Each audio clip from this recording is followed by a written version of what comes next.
Well, hi, everybody. Good afternoon. My name is Garrett Schmidt. I am the managing editor for BBC Exhibit Hall. I'd like to welcome all of you today to today's live webinar hosted by iRhythm. And it is titled Cardiovascular Diagnostics and Value-Based Care. Very excited to hear from our speaker today, who I will introduce very shortly. But a few items of note, kind of some housekeeping stuff before we get started. It is a traditional webinar format, so we can't see you or hear you. So don't worry about muting your mic or needing to turn off your camera or anything like that. No worries there. However, we do want to hear from you. So we're going to have a time for some Q&A towards the end of the presentation, and would like to answer your questions, or as many of them as we can. If for some reason we aren't able to get to yours, don't worry, someone will reach out through email afterwards and make sure that we're able to get an answer to your question. So go ahead, even if we're wrapping up at the last minute, go ahead and ask your question, and we're going to get to as many of those as we possibly can. And then finally, the session today is being recorded. So what's going to happen is when we're done, you'll receive an email, maybe about an hour after the conclusion, and that'll have a link to the recording as well as to the slides for you to download and review. And so this way you can share the presentation with your colleagues or watch it again. We hope that you do that. So feel free to do so. Without further ado, would like to introduce our speaker today. We have Mr. Brent Wright, and he is the Director of Health Economics and Outcomes Research for Payer Strategy with iRhythm. So welcome, Brent. Thank you. Good morning, good afternoon to everyone on the line. Thank you for joining us.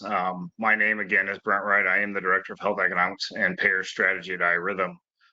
Today's conversation, we're really going to dig into kind of why iRhythm is looking at value-based care as the future of healthcare, what we are doing as an organization to make sure we're aligned with our providers, our patients, and most importantly, some of our payer colleagues as we move forward. We are committed to making sure that anything we do falls along the value to all three of those customers, and look forward to kind of sharing, starting up front, the trends we're seeing currently in value-based care as an organization, and then kind of how we're moving forward to meet those needs and to be able to be valued customers or value relationships and partnerships across the board.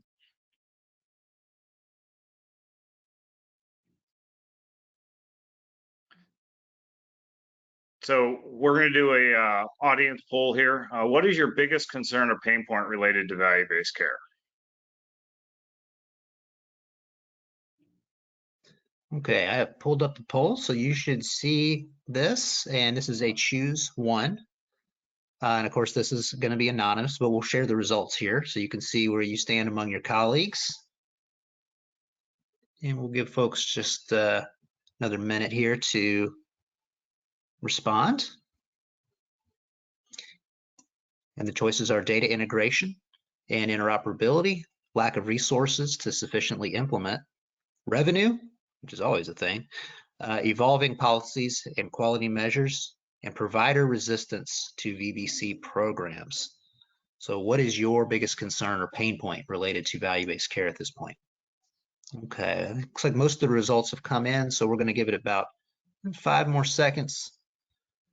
4, 3, 2, and 1. And I'm going to go ahead and close it out here, and then I'll show the results.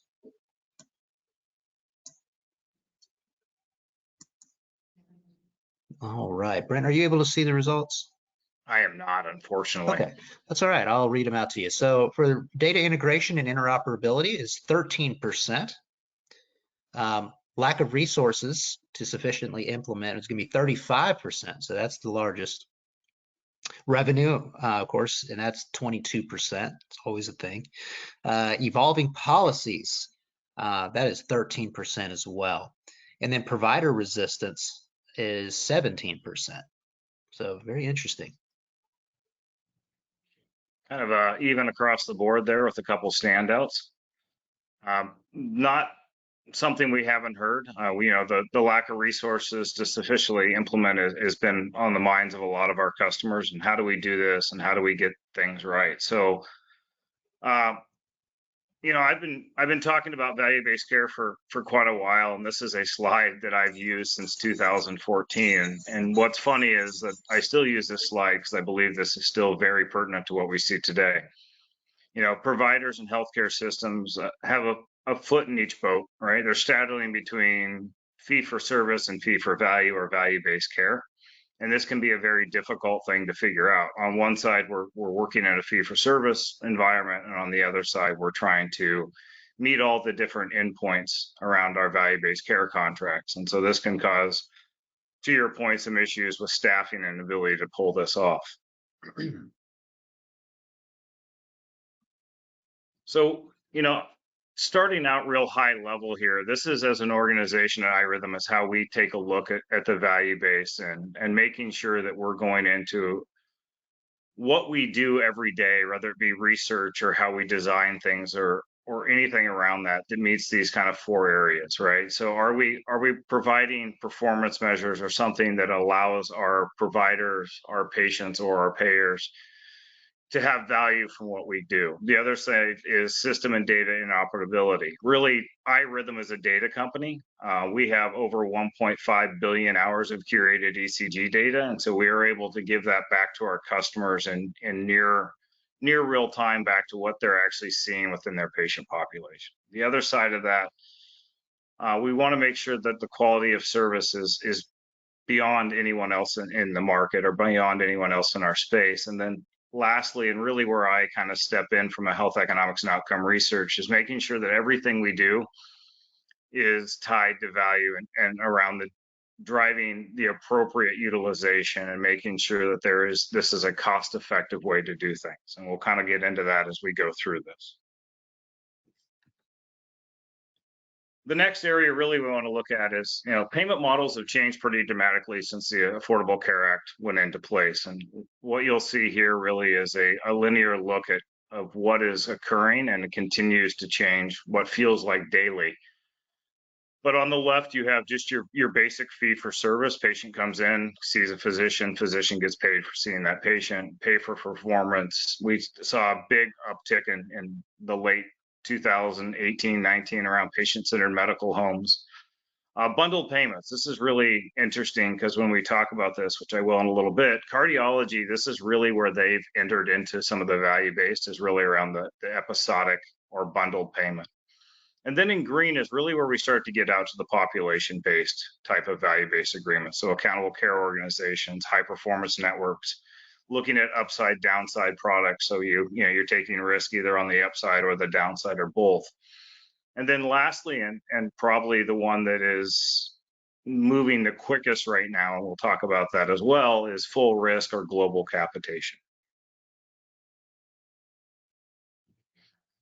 So the way we're seeing things currently, and this is really into 2023, and I will say probably the biggest dramatic push I've seen in healthcare change came out of the pandemic. We saw a huge acceleration of change, whether it be telehealth being approved by CMS as a reimbursement, some of these other things, and really a push towards more providers and more health systems taking on risk. The first thing that we see that's really happening is global capitation. And in many markets, your Medicare Advantage organizations are actually asking providers and provider networks to take on much more risk and really manage their population at a PMPY, or per member per year status, putting the responsibility down to the provider to manage all the cost. With that, we also just came out in the Becker's Hospital report that there are certain IDNs that have stopped taking these type of contracts because they were unable to manage their costs in kind of the split fee for service versus value-based care model. So it's interesting on one side, especially primary care, we're seeing a lot more risk being taken on, but at the IDN level, they tried it and some of them are having trouble implementing this. Next is really, there's been a big push or expectation for increasing the amount of risk that individuals or health systems or providers are taking on, especially in the Medicare Advantage population.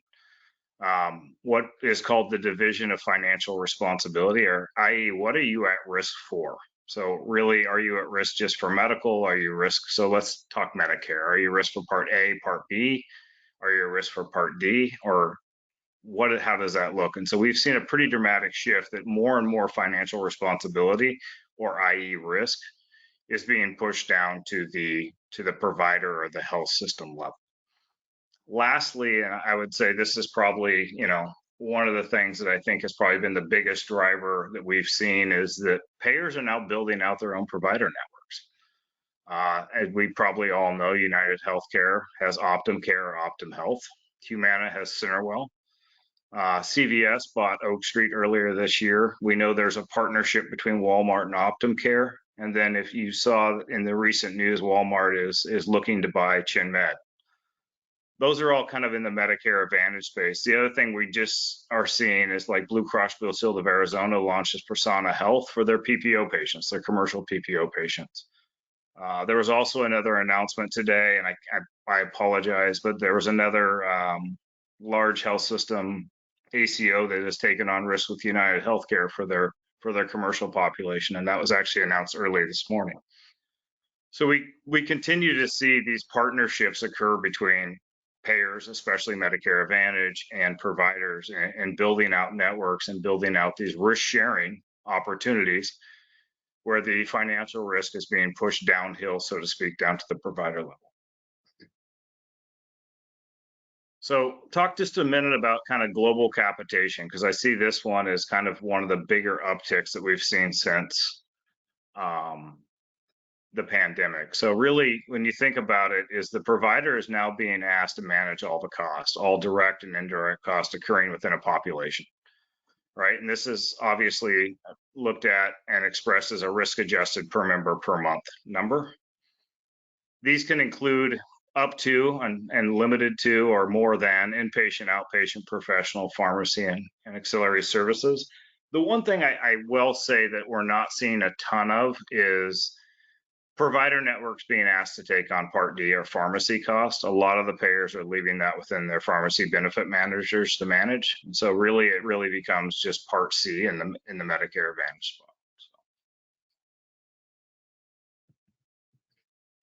So, as you looked at value-based arrangements or at-risk arrangements or whatever we want to call them today, I really look at value-based care as kind of an umbrella term for a number of different things that are occurring, but really it all comes down to risk, the level of risk that's being shifted either from the payer down to the provider or into provider networks. And what we see is that depending on the type of specialty at the provider level, it's very different in what these arrangements look like.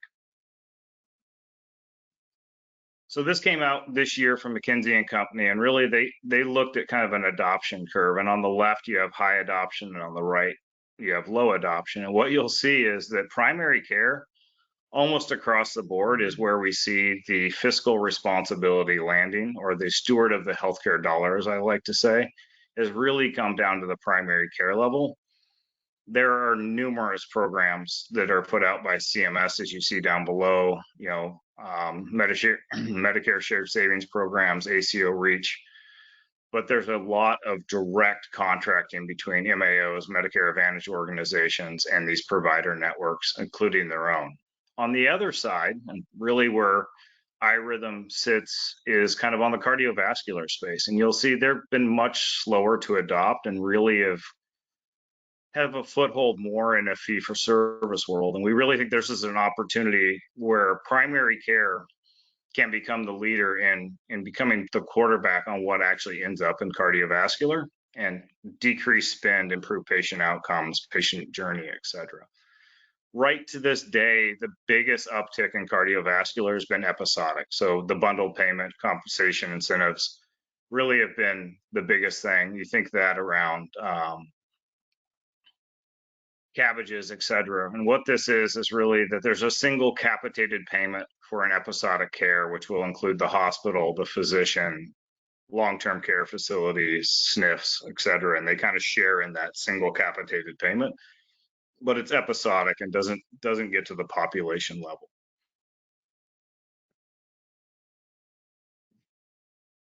So again, as we look at this going back, and what you'll see is the green is really where the primary care has started to really take hold in this value-based metric, right? Really, the level of provider risk is higher on the primary care side. And in the red, you see cardiology is stuck kind of to the episodic. Where we think that iRhythm wants to look at this, or where we're looking at this, is that we believe that we can help actually improve patient outcomes, drive down costs, and work both directly in both value-based and in fee-for-service, and providing the best possible solution in the ambulatory cardiac space. So as we look at this, and again, this is McKinsey and Company from this year, a lot of these are areas that they believe in, working with some of these providers and large systems that have taken on risk, where they have an opportunity and to kind of have innovation levers and to improve their outcomes and maintain value in this space. And in red, I've highlighted a couple, reduce variable costs within specialists and collaborate on scheduling, co-management to increase patient access. One of the things we're seeing across the United States right now after the pandemic is there was a huge deferred care. Patients chose not to go to their physicians during the pandemic due to fear of COVID and other things. What that's done is caused a gigantic backlog in some of the specialties, cardiology being one of those, where we're seeing backlogs that range from 10 weeks to 18 weeks and longer, and if you're a new patient, even further out. The other part that we're seeing, unfortunately, in the healthcare sector right now is staffing shortages, which also leads to these backlog issues. The other place that we think is incredibly important, especially in this construct, is really the shift to a lower cost efficient site of care. A lot of our partners or the providers are looking to build out either capitated or special additional risk-based type of contracts with senior nursing home facilities, outpatient surgeries, et cetera, and really trying to, again, remain that primary care is the quarterback and really determining the patient flow or the patient journey. And then that last little one is improving adherence to referrals to high quality providers. One of the things that we've seen is a lot of, even in ACOs, the ACOs may be part of a large health system, but the large health system is still primarily fee for service, but the ACO has taken on risk and is trying to be in the value-based side. So again, going back to our canoe with feet in both canoes, both fee for service and fee for value, what we're seeing is that it is incredibly important to build out these referral or networks for these individual providers that have taken on risk to ensure that your patient journey is not only effective, but cost effective.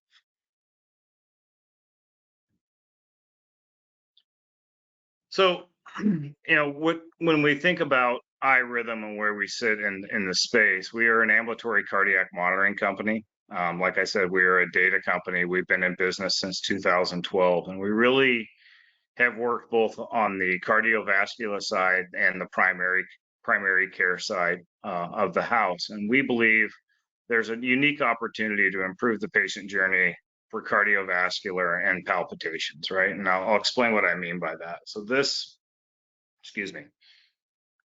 actually came out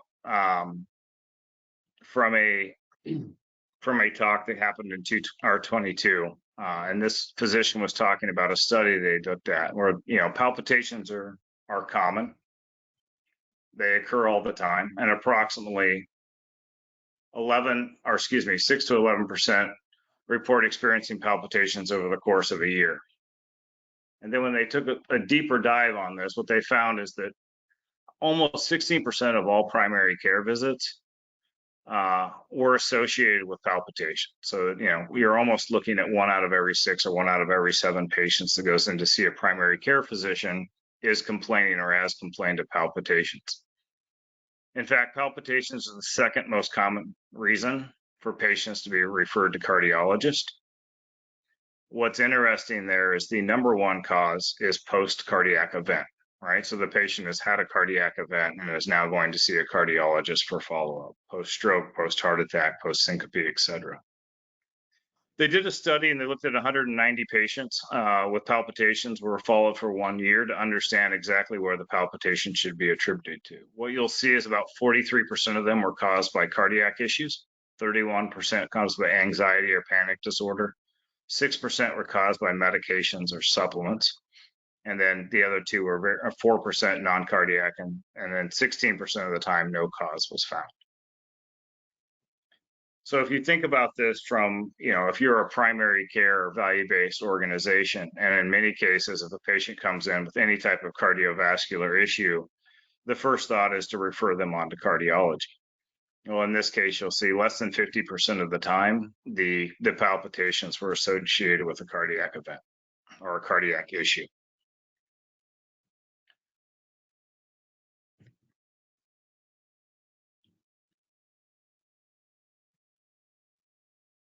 So this is kind of what we're seeing today, right? So this is kind of your typical patient journey coming out of a primary care setting or a a general practice setting. So a patient shows up that may be symptomatic of some sort, palpitations again being a major cause. They see their general practitioner, primary care, and then they are referred on to cardiology. Again, we're seeing huge backlogs occurring in cardiology. And so the time from the point of time the patient sees their general practitioner, their primary care physician, until they see a cardiologist can be pretty extensive. And then when they get into the cardiologist, if you're a value-based primary care or you've taken on risk of primary care, in many cases, you're sending your patient out to a fee-for-service world where they see a cardiologist in a health system or a private practice, which is usually fee-for-service. You have a pretty extensively high evaluation and management costs as compared to primary care. Then that patient may receive a diagnosis, they may not, and that patient kind of gets into a cyclical issue or what we call a diagnostic odyssey, where they don't really know what's going on. They're not sure what the cause of their palpitations or other cardiac was. And this can continue, and ideally, the patient gets a diagnosis at cardiology and moves on. But we believe there's another way to do this, and we've actually worked with many of our primary care partners, including those in ACOs and others, to really think differently about how we manage patients at the primary care level. So I'll go back, and very different when you have the majority of your patients that have maybe an issue, palpitations, moving on to cardiology. In the different structure and in a value-based structure, we really do believe that most diagnostics can occur at the primary care level. What this does, again, is allow the primary care physician to become the quarterback or the controller of that patient journey.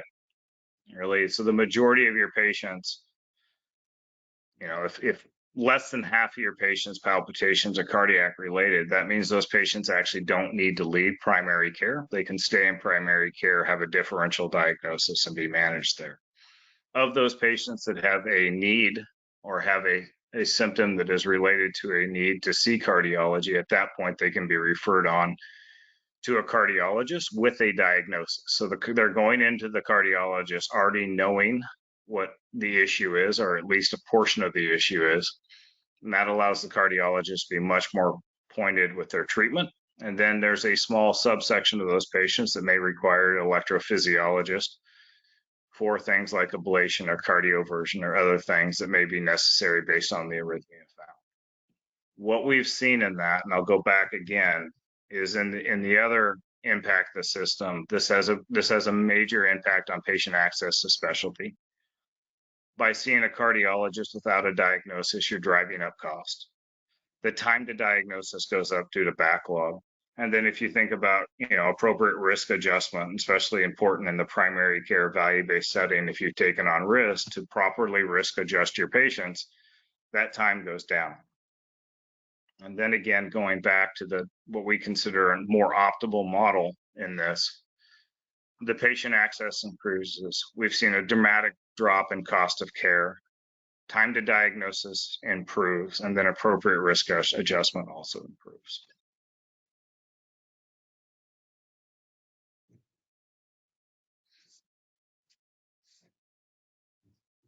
So from an iRhythm perspective, we really look at this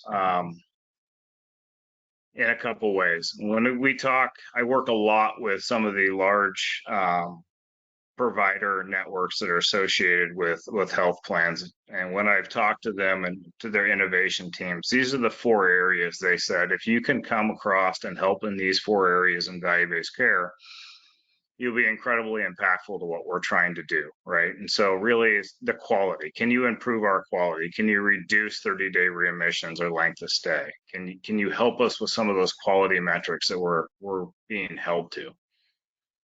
Can you appropriately diagnose our patients quicker, right? So is the time from symptom to diagnosis to treatment is incredibly important, because we know that a patient that remains untreated for a diagnosis is much more likely to have catastrophic care. Total cost of care and utilization management was the next area. So reducing healthcare resource utilization and total medical cost. Obviously looking at per capita expenditures as compared to our targets around us, which has kind of been prescribed down from their payers. And then lastly, catastrophic, early detection and treatment of underlying disease, right? We're trying to stop any type of catastrophic things from occurring within these patient populations. So with that, looking at all of kind of the trends in value-based care, iRhythm as an organization about 2 years ago made a pretty significant shift into making sure that we were aligning with what we believe is going to be the future of healthcare, and really moving into a value story and making sure that what we're delivering is not a widget.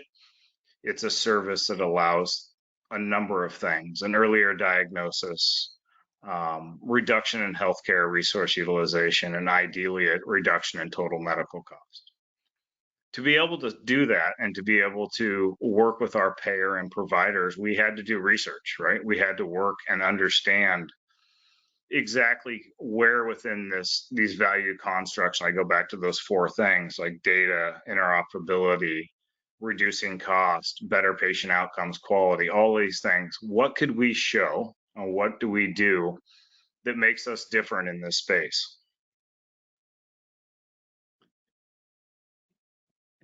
And so what we did is we invested and worked with a third party, Novolon, to look at what happens when a patient gets an ambulatory cardiac monitor, who's also diagnostic naive, right? And we wanted to understand really here is what happens in the real world based on real world data when a patient gets an ambulatory cardiac monitor. Is there anything that is different based on the type of monitor? So what we did is we asked them to do a comparative effectiveness analysis of monitoring strategies.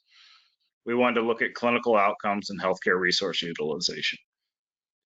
We did this in the full Medicare data set, and we really wanted to look at 4 key areas. One was, what was the likelihood that a patient received a diagnosis within 90 days of an HCC 96 arrhythmia? This was important because we were looking at Medicare, and we wanted to make sure that these were a physician adjudicated arrhythmias that met a Medicare standard. The second thing we looked at was, what was the likelihood within 180 days or 6 months that a patient didn't receive a diagnosis but had to go back and have another, at least one ambulatory cardiac monitor, right? So driving up that cost, delaying that time to care, delaying the time to treatment. The third thing was healthcare resource utilization. And really what we looked at here was Medicare Part A, B, and D. And then we also looked directly at emergency department visits, inpatient utilization, and outpatient visits, and total medical cost, again, by parts A, B, and D. For all those on the line, these are as of 2023, the HCC or high outcome condition coding 96. These are the arrhythmias that Medicare says a potential future cost in caring for a patient include these 16 arrhythmias. In 2024, they actually have changed these and added 2 more and removed 1, but that will be HCC 238, and we are following that closely and understanding what that looks like within our populations. So the first 2, like I said, the first thing we wanted to look at was, what was the likelihood that one of those arrhythmias that I just showed would be found in a patient being monitored with either a Holter. Now, I'll stop here for those that don't know the ambulatory cardiac monitoring space. There's a Holter monitor, which is continuous monitoring up to 20 or 48 hours. That was invented in the 1960s and quite honestly remains, unfortunately, the standard of care. Then you have the event monitor, which came out in the 90s, which is up to 30 days and really only records episodes of events that are either caught by the event monitor's algorithm or patient triggered, i.e. the patient says, I feel something, it hits a button. In early 2000s, the mobile cardiac telemetry came out. And so you can think about this is up to 30 days, records everything, and then sends within the wear time, sends a report back to the physician to let them know if there is an arrhythmia found. And in most cases, this is withheld for high risk or patients that you're really worried about because it gives in wear time reports. So what we did is wanted to understand what the likelihood of one of these diagnoses was within the first 90 days. And what you'll see is that compared to our monitor, all other monitors were somewhere between 20 and 49% less likely to identify one of these arrhythmias in a risk adjusted, or excuse me, in a odds adjusted manner. In other words, we looked at this as adjusted patient lives and said which ones were more likely. On the other side is we wanted to look out at the odds of retesting with 180 days of that initial monitor. So what this means is the patient got their initial monitor, got no diagnosis, but then had at least one additional ambulatory cardiac monitor, likely because they remain symptomatic without any other diagnosis. And what you'll see is that other monitors range between 1.35 times more likely all the way out to 4.27 times more likely. So why does this matter? And really, you can say you have a high diagnosis or a low retest, but in the value-based construct, why does this matter? And really, I think we wanted to understand is, does finding a diagnosis earlier, getting a patient treatment, and not requiring them to go through a patient odyssey or a diagnostic odyssey, requiring additional testing, actually impact healthcare resource utilization and cost? So what you'll see here is the first thing we wanted to understand was inpatient hospitalization. So what we did, or what the researchers did here, was they said, okay, what was the baseline inpatient hospitalization for each of the cohorts for the 12 months leading up to their monitor, and then what happened the 12 months after? And what you'll see is what we did here is we put it out per 1,000 patients monitored. Holter monitors had an additional 80 inpatient visits per 1,000 patients.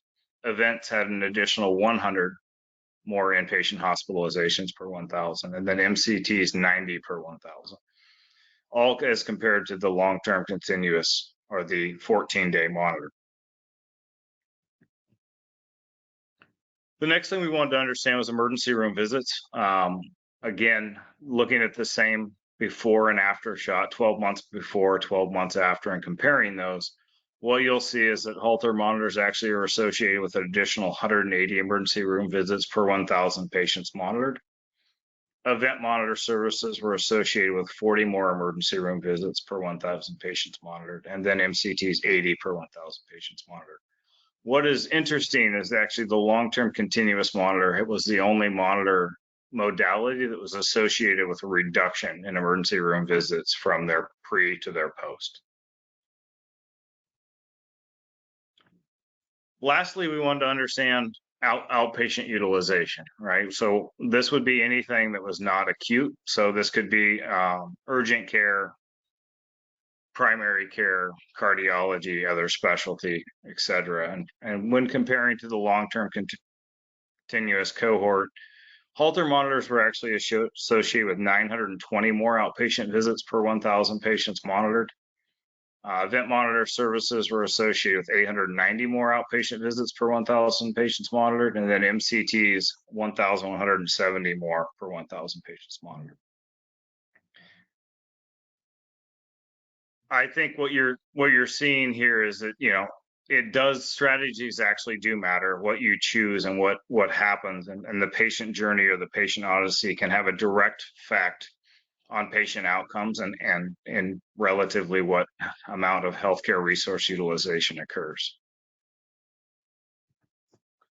This last section obviously is healthcare economic information. We are regulated by the 21st Century Cures Act and follow all of those as we are a Medicare provider.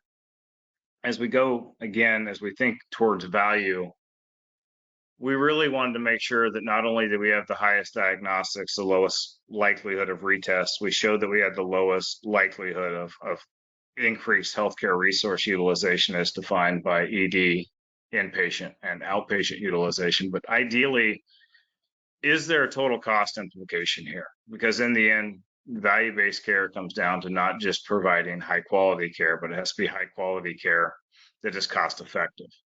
And one of the things that we were very excited was this last area. So when we looked at this again, looking at the 12 months leading up to the monitor as compared to the 12 months leading or after, you'll see that there was a pretty significant difference in medical spend. And that was again, part A, B, and D between the four modality types. So long-term continuous was associated with the lowest difference in spend. Halters per 1,000 patients monitored had an additional $596,000 in spend. Event monitor services were about 1.3 million, and then the MCT was associated with an additional 2.3 million in spend.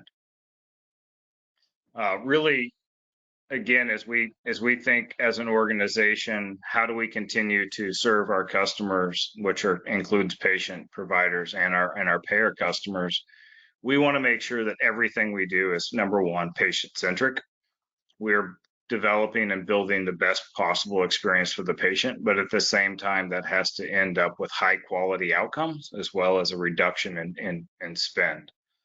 Ideally, really thinking through this is that you become a company that can help regardless of where you sit in the business model from a healthcare perspective to provide the best quality of care at the lowest spend.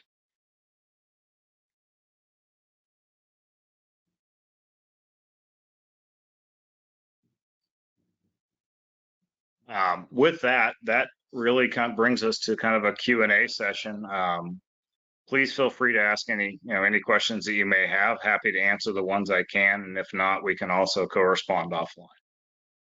Yeah, great. Well, we do have some. Well, first of all, Brent, thank you so much. This is a very thoughtful and well put together presentation. I think there was a lot of great stats and to go with it. So as a reminder, we are going to be sending out a link to where you can get the slides afterwards. But right now we are going to take some audience questions. So if you have a question, go ahead and ask it now using your control module. There's a place for questions that's actually different than the chat, but if you drop yours in there, then we'll get to as many as we can.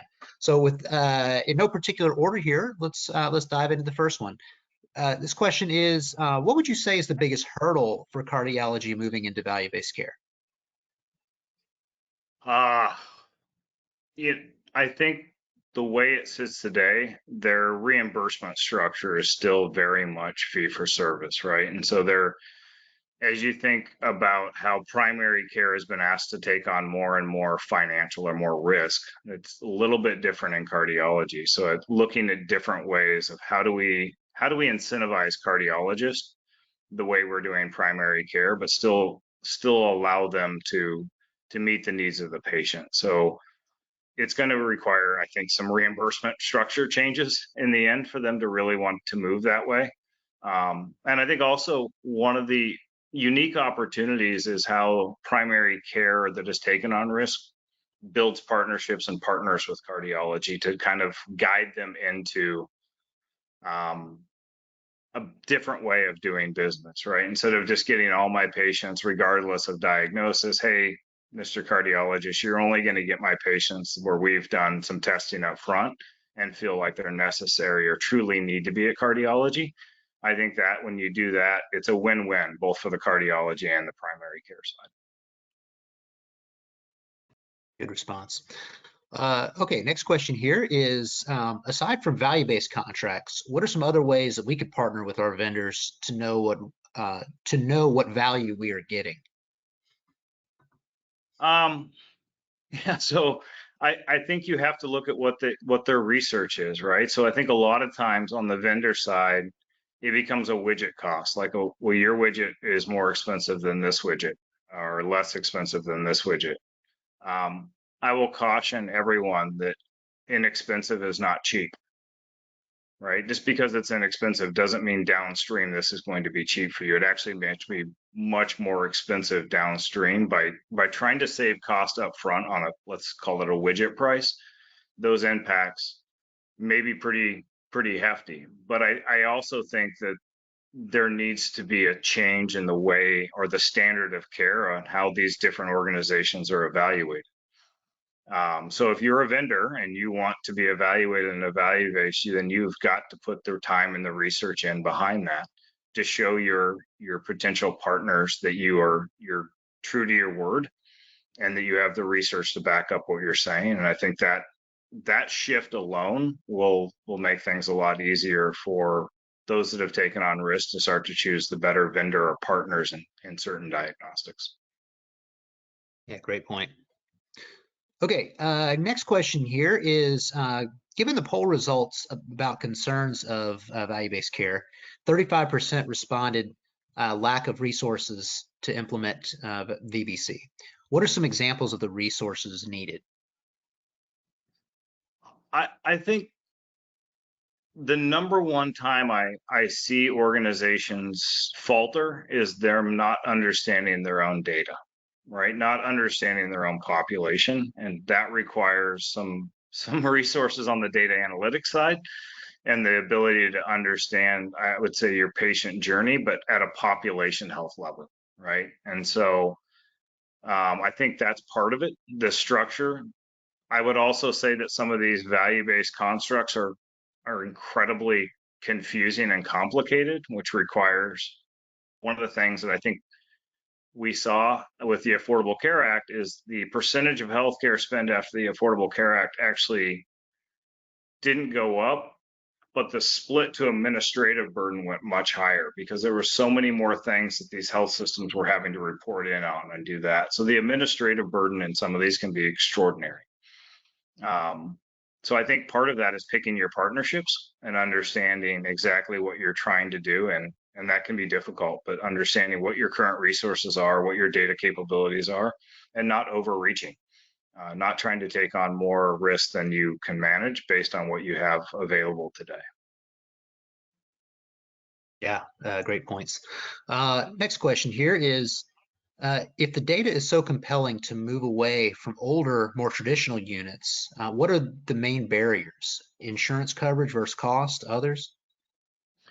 So again, I'll go back when you look at a lot of this in the device side, it's a widget conversation, right? Well, your widget costs more than this widget or this, and you're not looking at downstream effect. I think there's also some apathy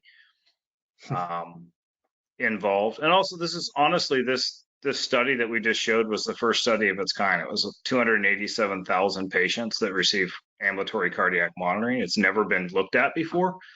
Because quite honestly, I don't think most people thought it would have any impact on downstream cost or efficacy or anything else. And I think this study, and we have more coming that are going to show that very thing, that your diagnostic does matter in the downstream journey and downstream cost analysis of that patient.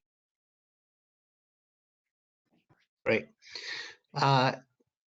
Next question here is, throughout the time you've been working in the VBC space, what has been your biggest lesson learned or something you didn't anticipate but had to solve for?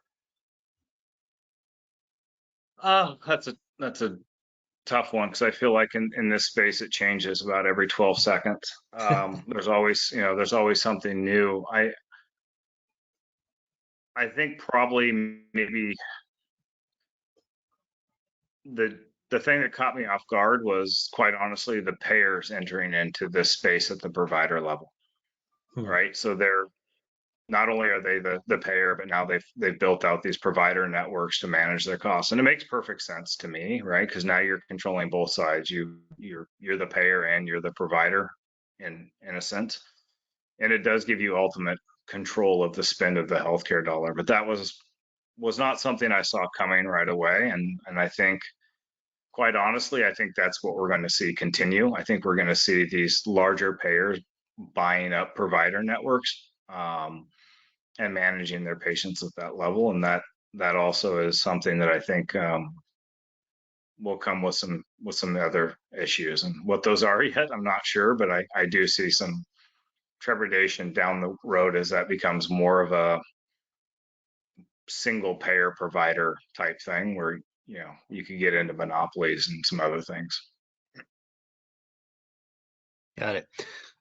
Next question here is, what specifically do you attribute to better outcomes associated with Zio than other modalities? So this is our hypothesis, and we're continuing to do research on this very point. But I don't think anyone would argue if you can find a diagnosis and treat sooner, you're likely to have better outcomes, right? So there are lots of studies out there that talk about the cost of undiagnosed disease, right? So those patients go into a spiral and they seek healthcare resource utilization either in the ED or outpatient. So if you can use a device or a diagnostic that has a much higher diagnostic yield, less likely to have to require more diagnostic testing, you should assume then that the patient's likely being treated sooner and more appropriately and stopping that downstream spend. That's kind of our hypothesis looking at it. I think when the paper is published, hopefully here very soon, you'll see that there's some other things in there that kind of lead to that. Unfortunately, that's embargoed at the moment, so I can't speak to that publicly. But I think you'll see kind of some of those things that where all that starts to make sense. Great. Next question here is, do you foresee cardiology and other specialties catching on to value-based care similar to primary care? And if so, what will be the driving factor and when?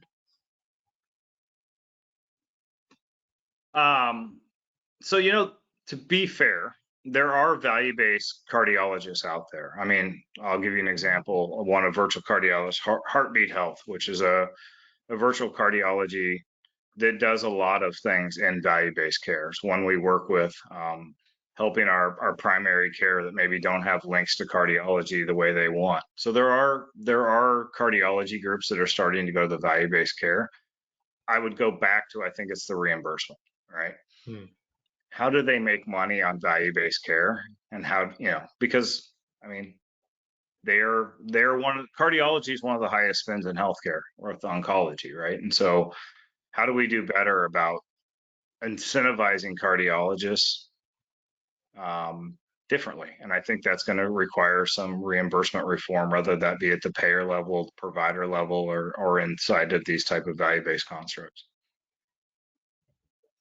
Wonderful. Well, that concludes our questions that have came in. So thank you all so much for submitting your questions. And if you do have something last minute that you want to put in, go ahead and drop that in now, and someone will get back to you through email later. But as we conclude, first of all, I wanted to thank you, Brent. This was a fantastic presentation, very thorough. And there's a lot there, and hope that you all out in the audience will get a chance to review it and look through it again. But I would like to encourage all of you to head over to the BBC exhibit hall, where you can actually check out the, let's see, bro, we can go to the next, there we go. You'll see the virtual booth that they have there, and that's so at bbcexhibithall.com, and there'll be a link in the slides that you can get there. But this is a really cool tool that you can use and learn more about them, do some reading up on what they're doing, what they're into, some of the different resources that they provide. So a lot of great information there, so you can really educate yourself on them and their services. And then finally, if you would like to reach out directly to our speaker today or to the iRhythm team, feel free to do so. Their information is here on the slide, or you can feel free to reach out to me too, and I'm happy to facilitate an introduction for you, whatever's easiest for you. But once again, thank you so much, Brent. Thank you so much for the work you guys put into this, and thank you all for joining us today. Hope you have a wonderful rest of your days. Take care. Thanks so much.